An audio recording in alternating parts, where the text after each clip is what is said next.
My name is Adrianne Monhnaupt, and I'm from San Jose, California.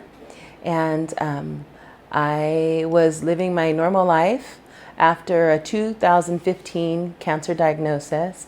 I had a 37 centimeter tumor, the size of a football.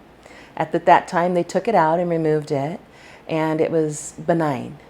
So we thought we were out of the woods. Every 6 months, we would do the CA 125, and they were coming back normal. It was ovarian, yeah, abdominal area. And so after that time, every 6 months, we would do the 125, and it was coming back normal. And then 2.5 months ago, I started to have shortness of breath. And after a week, I couldn't breathe. I would be talking to you, and everything would seem fine. And then as soon as I got up and walked from here to the door, I would be panting like I ran a marathon. And I knew something was wrong. So we went to the hospital. At that time, they found out that my lung had filled with fluid, 3/4 of a gallon, collapsed my lung. So they drained that, and while they were in there, did biopsies. So at that time, we waited for the pathology, and once the pathology came back, 2 of them came back clear with the nodules and the liquid, but the last one that they had clipped from the lung was metastasized. And they, at that time, perceived it was probably from the gynecological area, which is where we had originally started this journey. At that time, I went straight from the hospital. He said he wanted to confirm, so he sent me to an oncologist right away. And when I saw the oncologist, we ordered a PET scan, and the PET scan definitely showed activity on the lung. At that point, he said it was 4th stage. He said that radiation at this point was not really going to be an option, and that the most aggressive chemo was going to be my best bet. And I had specifically, even at that time, we lived near Stanford, so I had asked him about maybe some trial medicine that they might be working on in these areas. At that point, they weren't aware of anything that was 4th stage. They had a 1st and 2nd trial going, but nothing for 4th stage ovarian or lung cancer. So I felt like I was kind of out of options.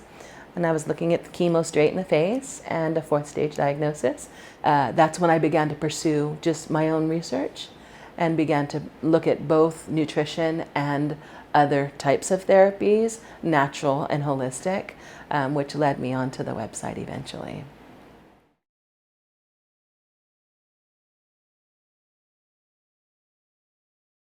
And initially, I spoke with Gamma, and so he became my advocate.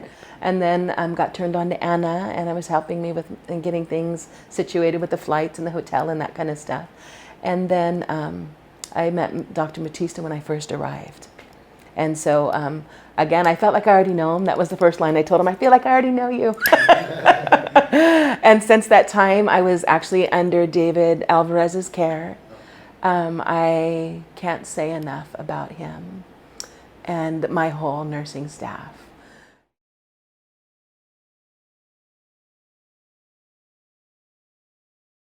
And I felt like the therapies were a breeze, like I expected. I didn't know what to expect, but I was delightfully surprised. I felt like I was at a spa. There was nothing that painful, which is, again, amazing because the body, And I think sometimes coming in, you just don't know what to expect or what it'll entail, and you have to just be prepared for whatever because you know that you're willing to do whatever it takes, but you don't know what that's going to look like. So I was delightfully surprised.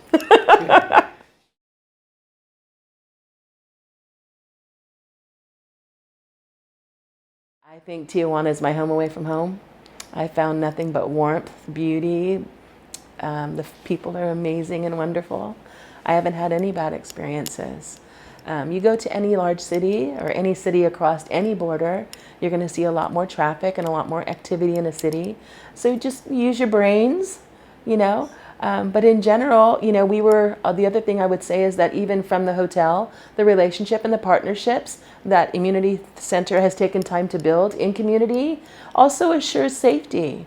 So we were shuttled every morning from, our hotel to our therapy center. And if that's all we felt comfortable with, that would be fine. But we never just felt comfortable with that. We've been all over. We've gone to Playas and Rosarito, and we've enjoyed ourselves, even in the midst of therapy on the good days. So yeah, I would say, like I said, Tijuana is my second home. I'll be back.